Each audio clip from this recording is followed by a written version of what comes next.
Frères et sœurs, je vous salue au nom de Jésus. Je vous souhaite bienvenue sur Écoche. Vous suivez la rubrique éthique du royaume. C'est un plaisir pour moi, Christiane Zanereus, de présenter cette rubrique inspirante qui nous aide à comprendre le royaume de Dieu, qui doit éclairer les croyants à vivre selon les principes moraux de la parole de Dieu. Notamment, cette rubrique sera publiée chaque semaine, particulièrement les vendredis.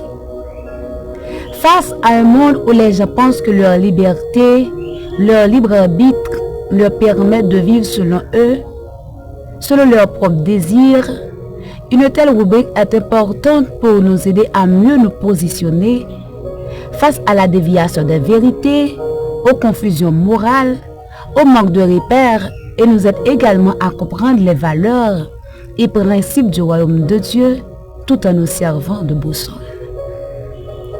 Le sujet que nous abordons dans ce numéro est l'introduction à l'éthique chrétienne. Dans son ouvrage Tous les hommes sont frères, une compilation de ses pensées, Gandhi affirme qu'une vie sans principe est comme un bateau sans gouvernail. Mais pourquoi parler de principe si l'on aborde la question d'éthique? Se référant à l'étymologie du mot éthique, il vient de deux mots grecs.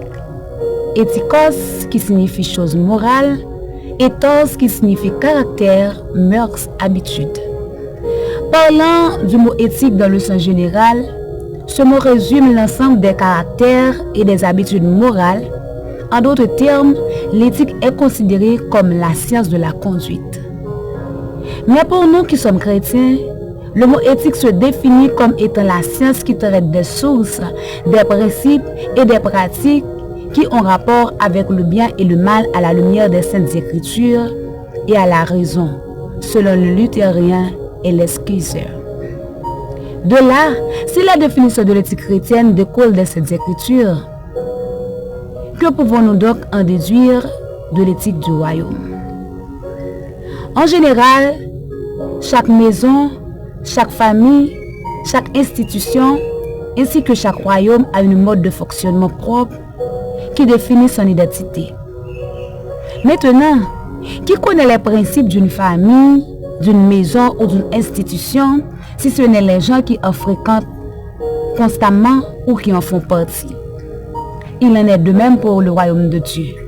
Nul ne peut connaître son mode de fonctionnement s'il n'est pas fils du royaume.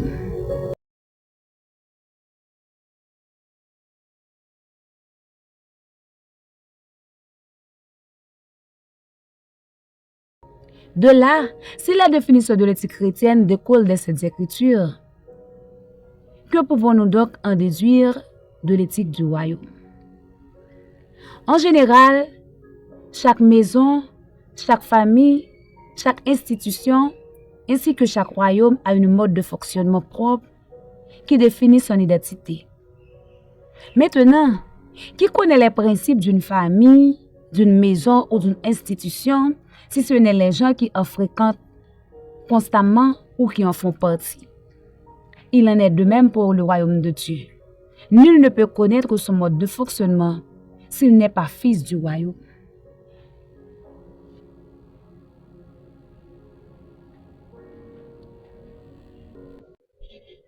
Sinon, on peut entendre parler du royaume, avoir des informations concernant le royaume, mais connaître son mode de fonctionnement exige une relation approfondie ou intime dans le royaume.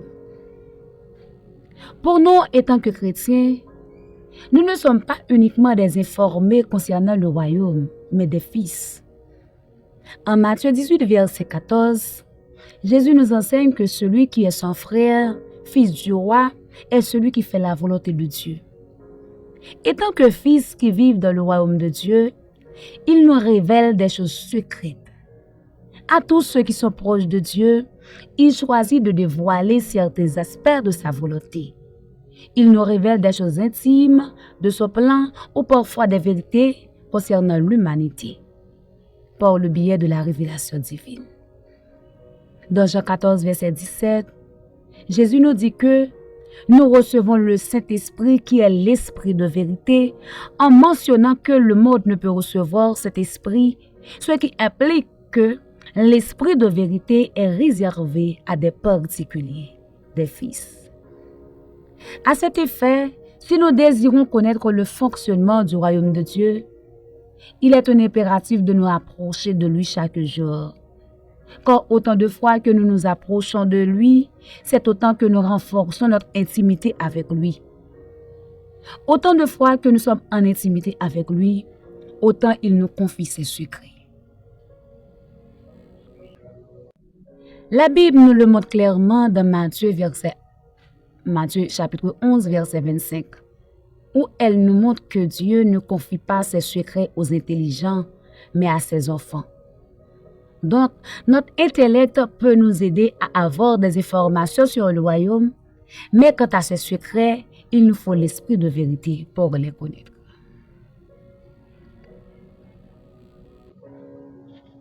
Mes frères et sœurs, la démarche de cette rubrique veut explorer les différents aspects de la volonté préceptive. Par là, nous entendons la volonté révélée de Dieu, ses commandements, ses préceptes moraux. C'est ce que Dieu nous dit être juste, bon et saint. En effet, dans la dimension symbolique du royaume par rapport à l'éthique, nous sommes face à une force silencieuse qui nous transforme à l'intérieur. C'est un ensemble de vérités vécues dans l'amour, une confrontation aux principes mondains. C'est le sel et la lumière, une présence qui transforme, une folie qui révèle la sagesse de Dieu. Comment demander à un homme de pardonner 77 fois 7 fois? C'est insensé, diraient les disputeurs de ce siècle. C'est un déni de justice, ou même considérer le premier comme le dernier et inversement. C'est un renversement insensé de l'ordre naturel, dirait-il.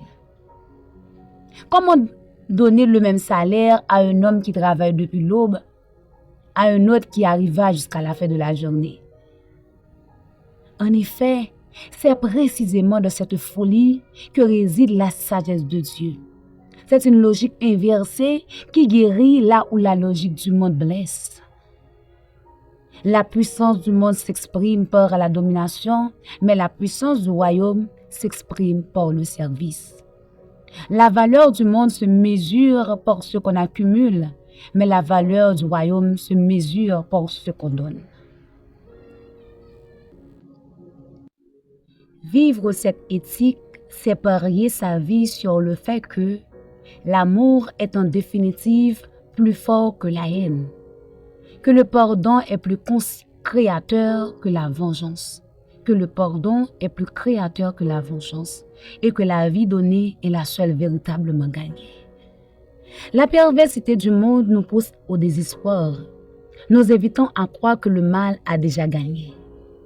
Mais l'éthique du royaume de Dieu est un rappel constant que le royaume de Dieu n'est pas seulement une promesse pour l'avenir, mais une réalité présente qui grandit comme une graine de moutarde. Elle commence en nous dans une conversation.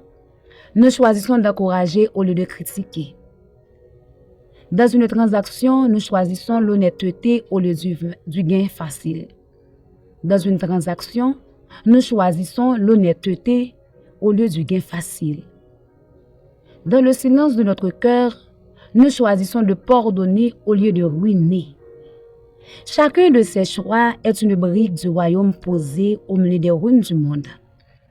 Ce n'est pas une tâche à nous de convertir le monde entier, mais de vivre si fidèlement à cette éthique que notre vie devient une question pour les autres, une fissure de leur cynisme, une lueur d'espoir qui témoigne que notre roi ou un autre royaume existe et que leur citoyenneté est offerte à tous. Espérant que cette introduction à l'éthique du royaume a pu apporter un peu de lumière à notre égard, nous vous témoignons notre gratitude pour votre écoute. On se donne rendez-vous pour un prochain numéro.